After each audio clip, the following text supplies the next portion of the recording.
La troisième rencontre, presque clandestine, entre Cosmo Roibeau et Jean-Claude, ne m'a pas concerné. Elle a eu lieu certainement le lundi de la semaine de mon arrestation. J'ai été arrêté le samedi. J'ai été pris en filature, je vous l'ai dit, le jeudi. Les Allemands, après m'avoir vu rencontrer quelqu'un dans une rue qu'ils ont identifiée comme la rue Saint-Jean, ils ont été voir aussi le numéro de la porte, et il leur a été vite possible de savoir qu'au numéro tant de la rue Saint-Jean habitaient monsieur et madame Chabannes et leurs enfants. Parce qu'ils ne connaissaient pas le nom de Chabannes. Je ne sais pas si Cosmo et Roibeau leur avaient indiqué, enfin je ne sais pas. Mais on se rend compte qu'après les arrestations qui vont avoir lieu le lundi d'après, que ça soit de la BSA, la Brigade Spéciale Antiterroriste, ou de la Gestapo, les questions qu'ils vont poser, ils en ont déjà les réponses, puisqu'il est bien évident que Cosmo et Roibeau ont bien écouté ce que disait Chabannes, ont bien enregistré tout ce qu'il racontait, et en ont fait rapport aux officiers de la PJ, qui en ont certainement communiqué les textes aux gens de la Gestapo. Parce que la PJ de la brigade spéciale antiterroriste du quai de la Grosse Horloge était en collaboration certaine avec les Allemands. Du reste, j'oublie un détail très important puisque j'ai failli y laisser la vie. Le vendredi, donc ils m'ont pris en filature le mercredi soir. Ils ont dormi sur un banc sur la place de la gare à Pontoise. Après m'avoir accompagné jusque chez moi à Saint-Olomone et avoir vu et identifié la demeure de mes parents, dans laquelle je suis rentré, ils sont venus sur Pontoise, et comme il était très tard, ils ont dû manger dans un bistrot quelconque, et ils avaient peut-être peur qu'on leur échappe. Ils savaient qu'on prenait toujours le train à la gare de Pontoise, donc ils sont restés en planque place de la gare à Pontoise. Et puis ils m'ont aperçu le jeudi, me promenant dans la ville de Pontoise. J'avais un rendez-vous avec une petite amie et nous sommes montés dans un appartement de l'avenue de la Coutellerie où nous sommes restés environ 2 heures ou un peu plus. Petite amie du reste que je n'ai pas touchée parce qu'à notre époque on embrassait, on câlinait, mais on ne couchait pas. Donc, on a beau être resté 3 heures ensemble avec cette amie que j'aimais énormément et que j'aime du reste toujours, qui n'a jamais quitté mon cœur, eh bien, on est ressorti au bout de 3 heures. Ils m'ont dit après, quand j'étais avec eux dans les bâtiments, dans les bureaux de la PJ, qu'ils avaient drôlement tapé de la semelle. C'était au mois de décembre, n'oublions pas que c'était le 12 décembre.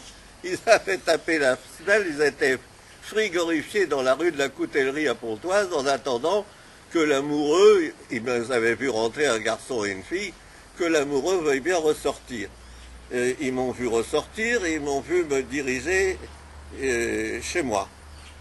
Et là, ils ont abandonné la filature, ils sont rentrés donc le vendredi, ils sont rentrés à Paris, et le samedi, à midi, ils m'arrêtaient avec une espèce de complicité farfelue, une mise en scène de la part de Cosmao, qui est arrivé dans le restaurant où je déjeunais, l'air complètement affolé. Je crois du reste qu'il était très bouleversé de faire arrêter son copain, car nous étions vraiment très très amis.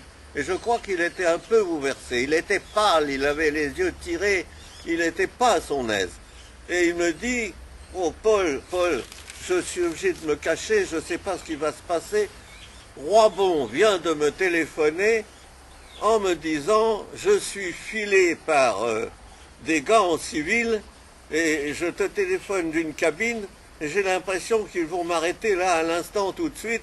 Oh là là, ça y est, ils ouvrent la porte de la cabine et puis plus rien, j'ai plus rien entendu, me dit Cosmao.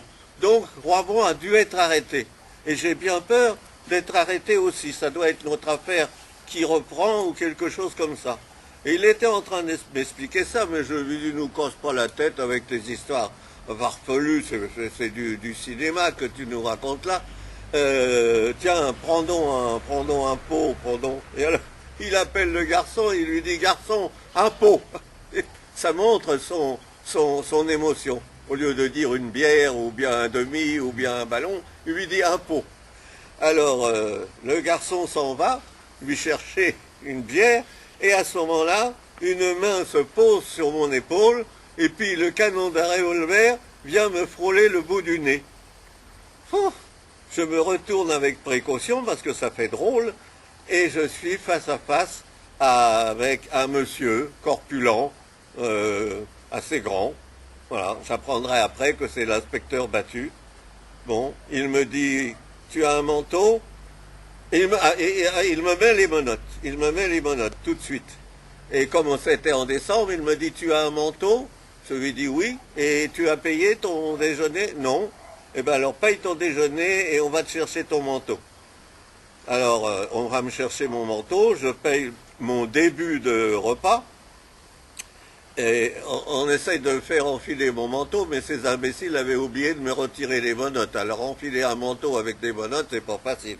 Alors on me retire les menottes, j'enfile le manteau, et puis on me fait m'engouffrer dans une traction avant, dans lequel il y avait assis déjà un inspecteur, j'ai su après que c'était Cointre, ou Savary, je ne sais pas très bien, qui était assis à l'arrière. Moi, on me fait asseoir au milieu, et Cosmao, on le fait asseoir contre la portière. À l'avant, à côté du chauffeur, s'installe le commissaire que j'ai su après s'appelait Savary. On n'avait pas plutôt démarré que le commissaire Savary. Non, je dis Savary, c'est pas Savary, c'est Battu, Marius Battu. Marius Battu, assis à côté du chauffeur. Il se retourne, il s'adresse à moi et il me dit « Tu me reconnais ?» Et je veux faire aussi un peu mon cinéma.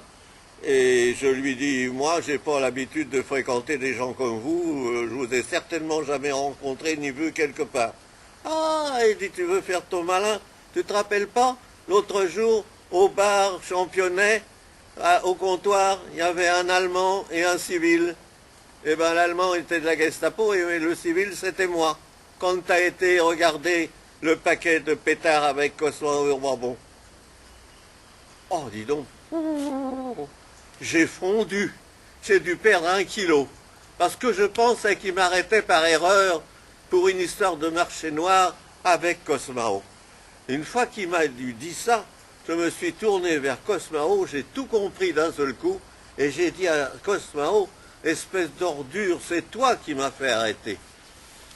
Et puis, bon, après j'ai voulu faire encore le guignol, j'avais retiré mes menottes en passant mes mains au travers, guili aux flics en leur disant, moi, vous voyez, vos menottes, je m'en fous, je peux les retirer. Alors, évidemment, j'ai gagné, qu'ils me les ont remis en les serrant à fond, et j'avais les mains toutes rouges quand on est arrivé à la PJ.